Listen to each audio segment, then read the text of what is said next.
एक महत्त्वाची बातमी समोर येते। आमदार रोहित पवार हे कोल्हापुरात पानसरे यांच्या घरी दाखल झालेले आहेत। प्रशांत आंबी यांच्याकडून घटनेची माहिती घेत आहेत। आमदार संजय गायकवाड यांनी दिलेल्या धमकीबाबत आपण सध्याची दृश्य बघतोय, ती पोलीस स्टेशनला दाखल झाल्याची सध्या आपण दृश्य बघतोय। रोहित पवार राजारामपुरी पोलीस स्टेशनला आता दाखल झालेले आहेत। आमदार संजय गायकवाड यांनी दिलेल्या धमकीबाबत पोलिसात तक्रार झाल्यानंतर काय झालं याची सुद्धा त्यांनी माहिती घेतलेली आहे। आंबी यांची त्यांनी भेट घेतली। दरम्यान राजारामपुरी पोलीस ठाण्यात आता ते दाखल झालेले आहेत। ज्ञानेश्वर साळोखे आमचे प्रतिनिधी आपल्याला अधिकची माहिती देत आहेत। ज्ञानेश्वर, काय अधिकचा तपशील आहे?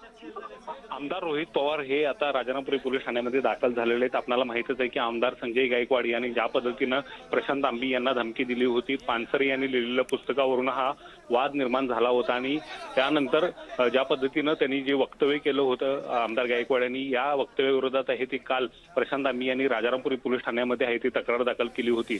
मात्र अद्याप या संदर्भातला आहे ते गुन्हा दाखल झालेला नाही आणि त्याचा जाब विचारण्यासाठीच आहे ते आमदार रोहित पवार आता पोलीस ठाण्यामध्ये आहे ते दाखल झालेले आहेत। ज्यावेळी ते कोल्हापूरमध्ये दाखल झाले त्यावेळी सर्वप्रथम आहे ते पानसरेंच्या घरी ते गेले आणि या एकूणच प्रकरणाची त्यांनी माहिती घेतली।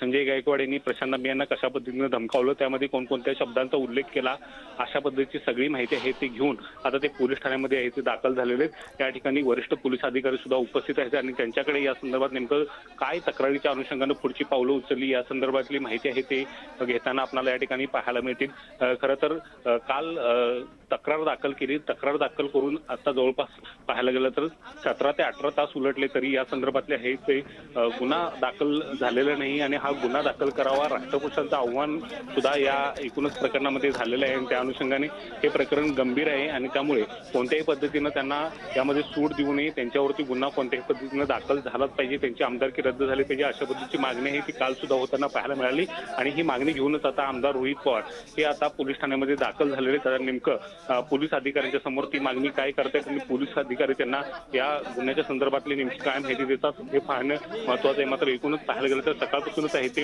या गुन्ह्याच्या संदर्भात मोठ्या हालचाली आहे ते पोलीस विभागाच्या वतीनं सुद्धा झाल्या होत्या। नव्यानंच आहे ते कोल्हापूरमध्ये SP नियुक्त झालेले आहेत, त्यांनी सुद्धा या प्रकरणाचा आढावा आहे तो सकाळपासून घेतला होता आणि विधी विभागांच्याकडून सुद्धा या संदर्भात नेमकं काय करता येईल या हालचालीबाबत आहे ते त्यांनी सकाळपासूनच आहे ते या गुन्ह्याच्या बाबतीनं आहे ते आढावा घेतला होता। आता एकूणच रोहित पवार या ठिकाणी दाखल झालेले आहेत आणि ते आग्रही मागणी करताना पाहायला मिळतात की कोणत्याही पद्धतीनं गुन्हा इथे दाखल झाला पाहिजे। त्यामुळे आता पोलीस अधिकारी काय नेमकी भूमिका घेते हे पाहणे महत्त्वाचं असणार आहे। मात्र एकूणच पाहायला गेलं तर मोठा जमाव आहे ते सध्या राजारामपुरी पोलीस ठाण्याच्या परिसरामध्ये दाखल झालेले आहेत। पानसरेंचे अनुयायी मोठ्या प्रमाणात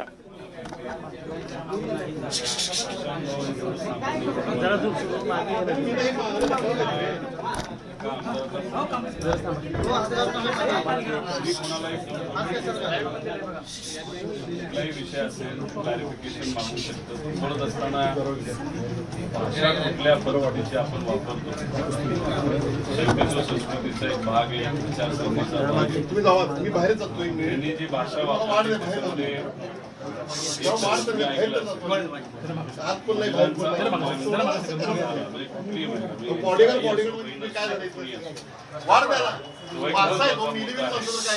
छत्रपती शिवाजी महाराजांचा सुद्धा बोलत असताना त्यानंतर पानसरे साहेबांचा उल्लेख करत असताना पानसरे साहेबांचं जे काही झालं, साहेब मी म्हणतो ते तसं नव्हतं, जे झालं तसं झालं ते तुझं घरात बसून मी करेन आई मुद्दा त्या ठिकाणी बोलण्यात आलं आणि अतिशय गलिच्छ भाषा त्यांनी आणि कुठेतरी एकदम दाटी, मी तिथे येईल, मी बघेल, हे करेन ते करेन। आता या पुस्तकाबद्दल तर म्हणजे माझं वय जेवढं तेवढं तेव्हा पूर्वीचं ते पुस्तक साहेबांनी लिहिलेलं पुस्तक वाचलं, छत्रपती शिवाजी महाराजांचं कर्तृत्व काय होतं हे थोडक्यात आपल्याला कळतं। पुस्तक वाचन जरा कमी तिथून हा विषय सुरू झाला। त्यांनी बोललं म्हणून हे काल आपल्याकडे त्यांनी विविध कलमाच्या अंतर्गत कारवाई व्हावी अशी विनंती केली। ऑडिओ आल्यानंतर क्लॅरिफिकेशन स्वतः आमदारांनी त्या ठिकाणी दिलं। हो, मी फोन केला होता हे त्यांनी सांगितल्यानंतर त्यांनी कुठेच काही खोललेलं नाही। तो ऑडिओ खरा आहे। जेव्हा FIR होईल, जेव्हा तुम्ही इन्व्हेस्टिगेशन कराल, ते इन्व्हेस्टिगेशनला जे काही सापडेल कळेल यांची आणि सगळ्यांची आणि पुरोगामी विचाराचे जे कोणी लोक या महाराष्ट्रामध्ये आहेत, जे बहुतांश आहेत, ज्यांना संतांचा विचार आणि महामानवांचा विचार हा पटतो आणि त्या विचाराने ते चालतात, आम्ही सगळे तुमच्या सगळ्यांची मागणी आहे. अशा पद्धतीने महिलांबद्दल खालच्या लेवलला जाऊन बोललं, पानसरे साहेबांसारख्या व्यक्तीबद्दल बोललं आणि तसंही बोलताना छत्रपती शिवाजी महाराजांबद्दल जो अवमान त्यांनी केला, या सगळ्या गोष्टी यांचा FIR स्वीकारावा, तो FIR रजिस्टर व्हावा आणि त्याच्यावर इन्व्हेस्टिगेशन व्हावं, असं तमाम छत्रपती शिवाजी महाराजांच्या प्रेम करणारे व महामानवांवर प्रेम करणारे व संस्कृत महाराष्ट्रातल्या लोकांची ही मागणी आहे. आता FIR एक्सेप्ट करायला आपल्याला काय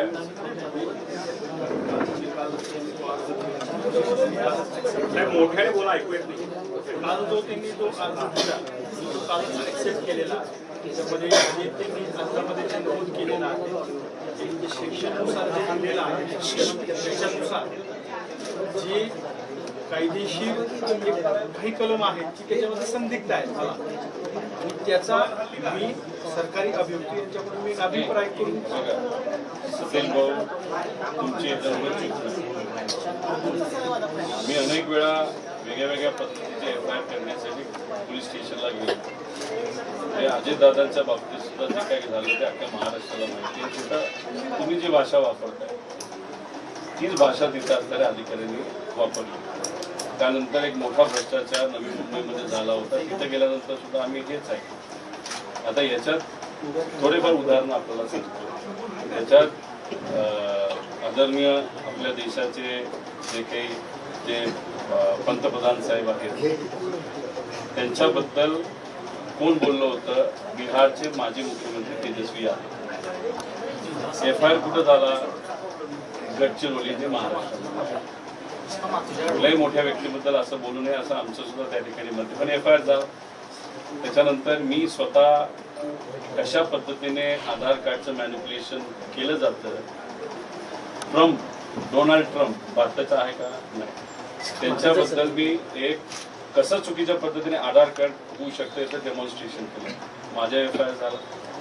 आता इथं बरंच काय घडलं, बऱ्याच काही लोकांनी ऐकलेलं आहे. FIR करायला काय हरकत? आणि त्याच्यात तुम्ही म्हणत असाल आमदार इन्व्हेस्टिगेशन झाल्यानंतर तो जे काही परवानगी तुम्हाला घ्यायची त्यांचं इन्व्हेस्टिगेशन करायचं तो नंतर FIR करायला काय अडचण आहे?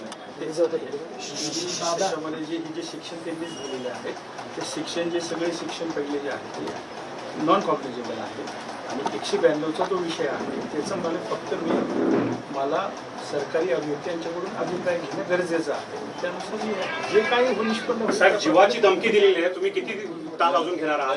नाही हे बरोबर नाही. गुन्हा जो गुन्हेगाराने त्याने कबुली केली ना, त्याने म्हटलं मी केला कॉल केला म्हटलं ना त्यांनी 24 तासाच्या आतमध्ये ते आले पाहिजे. साहेब तुम्ही शांत बसा, मी बोलतो त्यांच्याशी. मला सगळ्याला मग कशाला बोलवतोय मग? एका पुण्याबद्दल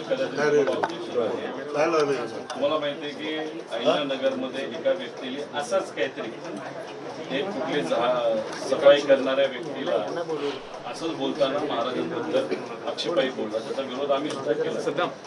अहिल्यानगरच्या कारवाई केली. आता मग इथे तसंच काहीतरी बोललेत ना, तुम्ही ऐकलं असेल, आम्हाला ते बोलतं सुद्धा येणार मग वेगळा विचार आणि विषय कशाला आपण करायचा? तो FIR करून टाका. 192 ची कलम आहे ना, दंगल घडवण्यासाठी काय